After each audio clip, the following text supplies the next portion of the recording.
ನಾಗರ ಪಂಚಮಿಯನ್ನು ಏಕೆ ಆಚರಿಸುತ್ತೇವೆ? ಈ ಹಬ್ಬದ ಹಿಂದಿರುವ ಪೌರಾಣಿಕ ಕಥೆ ಏನು? ನಾಗದೇವತೆಗೆ ಯಾವ ರೀತಿಯಲ್ಲಿ ಪೂಜೆಯನ್ನು ಸಲ್ಲಿಸಬೇಕು? ಕರ್ನಾಟಕದಲ್ಲಿ ಈ ಹಬ್ಬವನ್ನು ಹೇಗೆ ಆಚರಿಸಲಾಗುತ್ತದೆ? ನಮಸ್ಕಾರ ಸ್ನೇಹಿತರೆ. ನಮ್ಮ ಭಾರತೀಯ ಸಂಸ್ಕೃತಿಯಲ್ಲಿ ಪ್ರಕೃತಿಯ ಪ್ರತಿಯೊಂದು ಜೀವಿಗೂ ವಿಶೇಷ ಸ್ಥಾನವಿದೆ. ಮರ, ಗಿಡ, ನದಿ, ಬೆಟ್ಟ ಮಾತ್ರವಲ್ಲದೆ ಹಾವುಗಳನ್ನು ದೇವರ ಸ್ವರೂಪವೆಂದು ಗೌರವಿಸುವ ವಿಶಿಷ್ಟ ಪರಂಪರೆ ನಮ್ಮಲ್ಲಿದೆ. ಅಂತಹ ವಿಶೇಷವಾದ ಹಬ್ಬವೇ ನಾಗರ ಪಂಚಮಿ.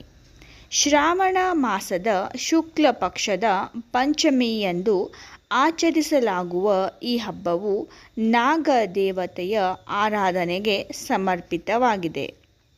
ಹಾಗಾದರೆ ನಾಗರ ಪಂಚಮಿಯನ್ನು ಏಕೆ ಆಚರಿಸಬೇಕು? ನಾಗರ ಪಂಚಮಿ ಹಿಂದೂ ಸಂಪ್ರದಾಯದಲ್ಲಿ ಪ್ರಮುಖವಾದ ಹಬ್ಬಗಳಲ್ಲಿ ಒಂದಾಗಿದೆ.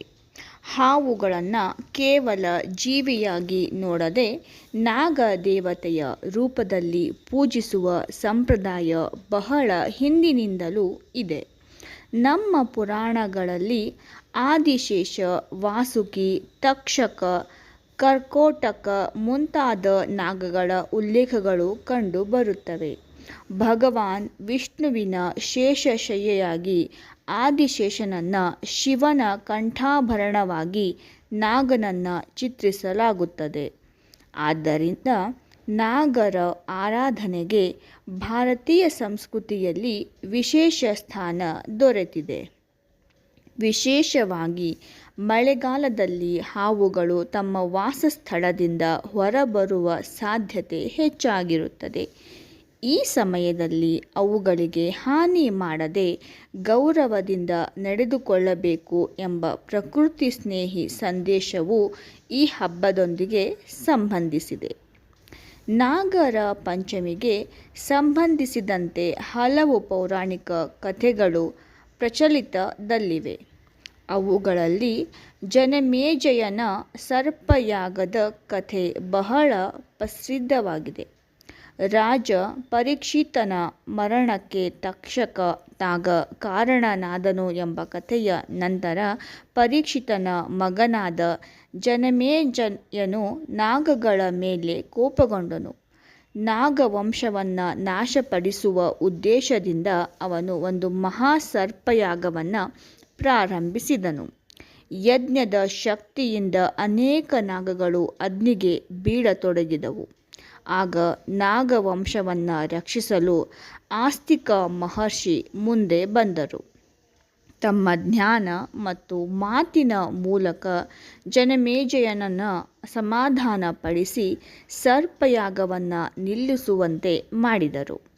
ಹೀಗೆ ನಾಗವಂಶವು ರಕ್ಷಿಸಲ್ಪಟ್ಟಿತು ಎಂಬುದು ಪೌರಾಣಿಕ ಕಥೆಯೊಂದರ ಪ್ರಸಿದ್ಧ ರೂಪ. ಈ ಕಥೆಯ ಮೂಲಕ ಕೋಪಕ್ಕಿಂತ ಕ್ಷಮೆ, ವಿನಾಶಕ್ಕಿಂತ ರಕ್ಷಣೆ ಮತ್ತು ಎಲ್ಲ ಜೀವಿಗಳ ಮೇಲಿನ ಕರುಣೆ ಮುಖ್ಯ ಎಂಬ ಸಂದೇಶವನ್ನು ನಾವು ಪಡೆಯಬಹುದು. ನಾಗರ ಪಂಚಮಿಯ ಆಚರಣೆಗೆ ಈ ಕಥೆಯನ್ನು ಕೆಲವು ಸಂಪ್ರದಾಯಗಳು ಸಂಬಂಧಿಸುತ್ತವೆ.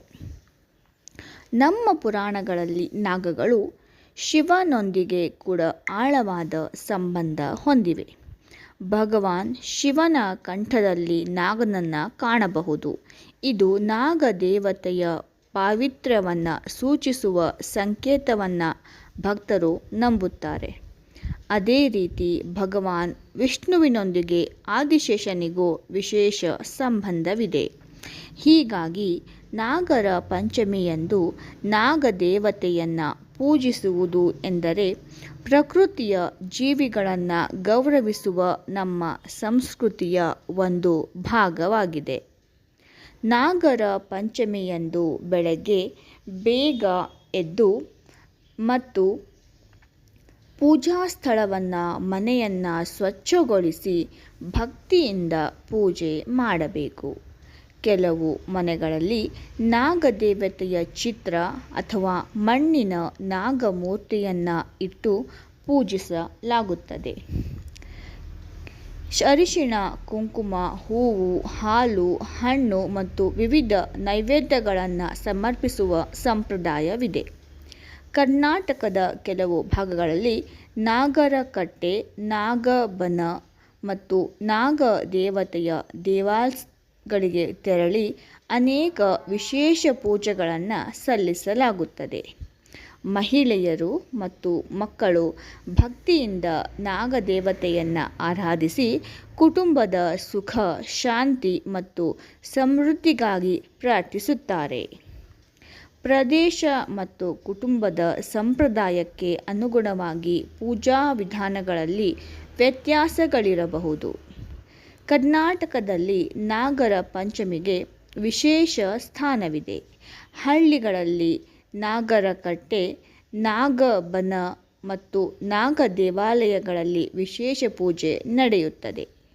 ಕೆಲವು ಪ್ರದೇಶಗಳಲ್ಲಿ ಹೆಣ್ಣು ಮಕ್ಕಳು ಮತ್ತು ಮಹಿಳೆಯರು ನಾಗರ ಪಂಚಮಿಯಂದು ವಿಶೇಷ ಆಚರಣೆಗಳಲ್ಲಿ ಭಾಗವಹಿಸುತ್ತಾರೆ.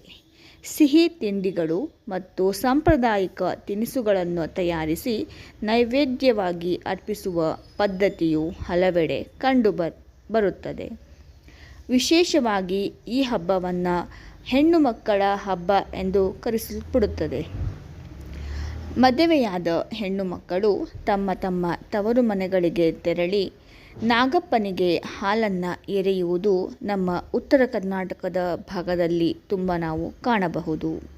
ವಿಧ ವಿಧವಾದ ಉಂಡೆಗಳು ಮತ್ತು ಸಿಹಿ ತಿನಿಸುಗಳನ್ನು ತಯಾರಿಸಿ ಹೆಣ್ಣು ಮಕ್ಕಳಿಗೆ ತಿನ್ನಿಸಿ ಅವರಿಂದ ನಾಗಪ್ಪನಿಗೆ ಹಾಲನ್ನು ಎರೆಯುವ ಸಂಪ್ರದಾಯ ಕೂಡ ನಮ್ಮಲ್ಲಿ ಇದೆ.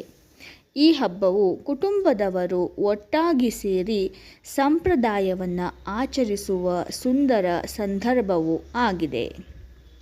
ನಾಗರ ಪಂಚಮಿಯ ಅತ್ಯಂತ ಸುಂದರ ಸಂದೇಶವೇನೆಂದರೆ ಜೀವಿಗಳ ಬಗ್ಗೆ ಕರುಣೆ ಮತ್ತು ಪ್ರಕೃತಿಯ ಬಗ್ಗೆ ಗೌರವ. ಹಾವುಗಳು ಪರಿಸರ ವ್ಯವಸ್ಥೆಯ ಪ್ರಮುಖ ಭಾಗಗಳಾಗಿವೆ.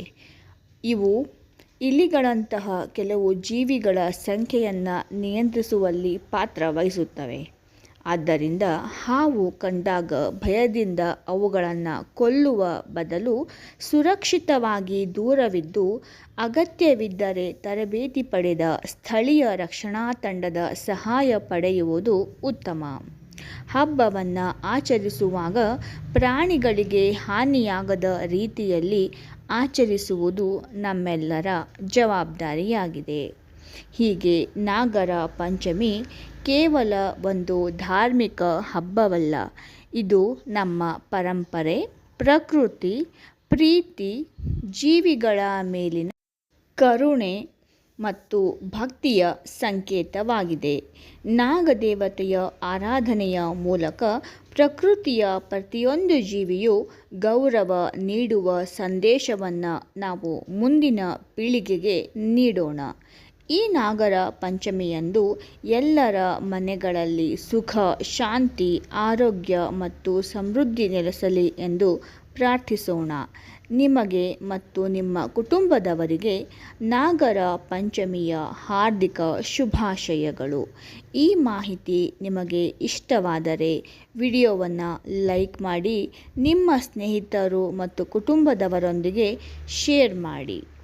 ಇಂತಹ ಕನ್ನಡದ ಧಾರ್ಮಿಕ, ಶೈಕ್ಷಣಿಕ ಮತ್ತು ಸಂಸ್ಕೃತಿ ಕುರಿತ ಮಾಹಿತಿಗಾಗಿ ನಮ್ಮ ಚಾನಲನ್ನು ಸಬ್ಸ್ಕ್ರೈಬ್ ಮಾಡಿ.